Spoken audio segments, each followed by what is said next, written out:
Te anticipé en el video anterior que mientras Borges escribía el epílogo Examen de la obra de Herbert Wayne, ya tenía decidido reunir la serie de 7 cuentos post-iluminación en un pequeño libro que se llamaría El jardín de senderos que se bifurcan, como el cuento.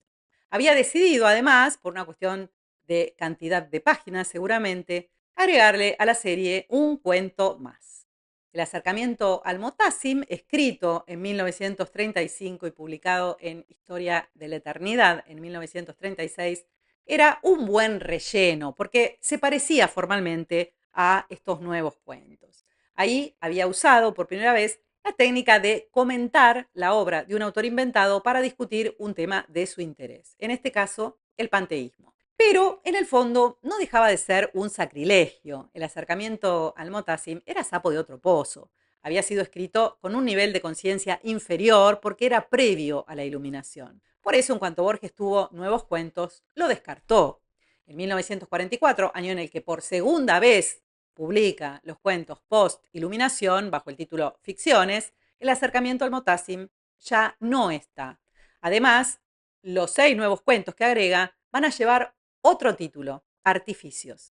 La obra pasa a llamarse Ficciones y Artificios.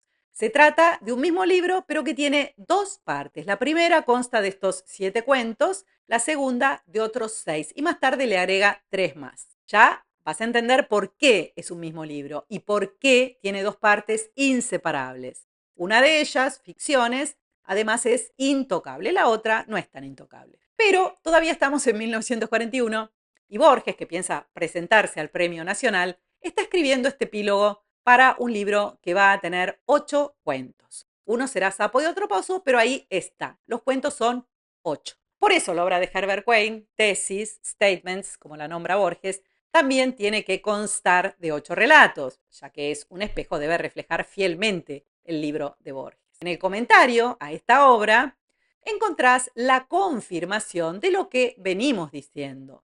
Borges te explica que sus cuentos presentan tesis metafísicas y argumentos en favor de esas tesis, pero él frustra voluntariamente esa exposición al presentarla como literatura. Por último, dice algo misterioso y que va a cobrar importancia cuando lea ciertos cuentos de artificios. Borges dice que del relato de Quine, Espadas Oscuras, Dim Swords, él cometió la ingenuidad de extraer las ruinas circulares. Curiosamente, cuando en 1944 reedite este epílogo en Ficciones, el relato de Quine ya no se llama Espadas Oscuras, sino La Rosa de Ayer, The Rose of Yesterday. Créeme, las pruebas van a venir más adelante, pero la experiencia de iluminación en la cama del sanatorio debió incluir la visión de un duelo. A esa visión se refiere Borges con Dim Swords, Espadas Oscuras. Fue de esa visión que Borges extrajo las ruinas circulares, es decir, su fe inquebrantable en el secreto, en la magia mental. Ahora, cuando reedita este cuento en 1944, habían pasado 5 años de su iluminación. La visión se había desdibujado en su memoria y el impacto emocional disminuido. Entonces se refirió a esta visión como la rosa de ayer. Todo el mundo sabe que a Borges le encantaba el argumento de Coleridge del hombre que soñó que atravesaba el paraíso y recibió una flor como prueba, y que al despertar encontró la flor en la almohada. El título, La rosa de ayer, tiene que ver con esto. Las ruinas circulares eran la prueba de su iluminación. Y Borges, si prestas atención, confiesa algo más, porque escribe del relato de Quine, Espadas Oscuras o La Rosa de Ayer, es el mismo, yo tuve la ingenuidad de extraer las ruinas circulares. Claro, es una ingenuidad darle una interpretación mística a un estado de conciencia alucinatorio que la medicina dice que hay que descartar. Fue una ingenuidad por parte de Borges creer en el secreto a raíz de este episodio. Pero mal no le fue. El Aleph, que por supuesto representa lo mismo, el secreto, también se le reveló a un ser ingenuo como Carlos Argentino Daneri, del que suelen reírse los buscadores oficiales de la verdad. Pero Carlos Argentino Daneri es el verdadero Borges. El narrador, de nombre Borges, es el que tiene que negar el Aleph, el secreto, para no hacer el ridículo frente a sus pares. La ingenuidad garpa para Borges.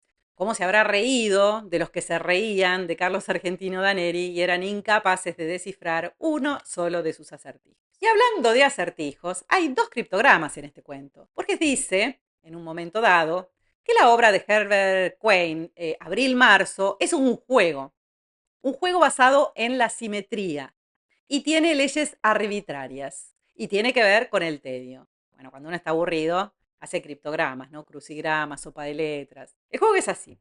Borges, con el pretexto de explicar la estructura de la obra Abril-Marzo, ofrece un esquema que tiene 9 incógnitas.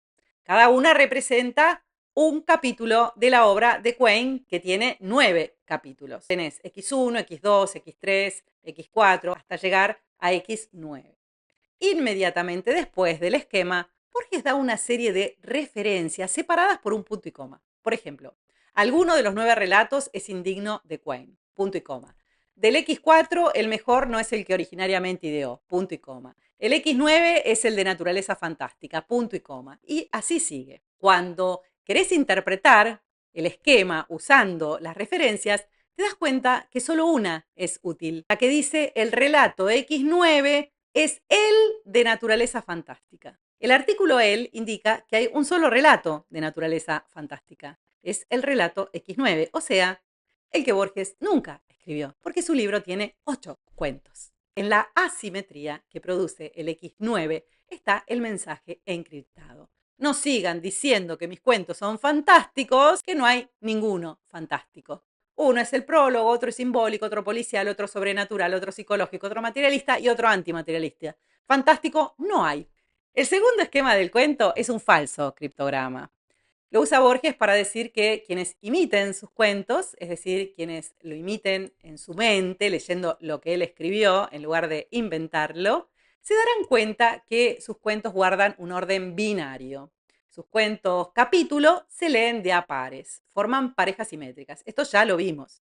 Y acá me mantengo en lo que dije antes del acercamiento al Motazin. Es un relleno provisorio. No se necesita para formar ninguna de las parejas simétricas a ese cuento. Porque aunque 7 es un número impar, el jardín de senderos que se bifurcan tiene 2 argumentos. Borges se encargó de hacer esta precisión al final del epílogo. De manera que encastra con 2 cuentos a la vez, con las ruinas circulares, porque es una exhumación inconsciente, y las ruinas circulares es una exhumación consciente, y con Tlön Upar Orbis Tertius por la discusión filosófica teórica que Borges presenta al comentar un libro, ¿no? Un libro en un cuento, una novela en otro cuento, el 11º tomo y la novela de Cui Pen. Dedicado uno al panteísmo idealista y otro dedicado al libre albedrío.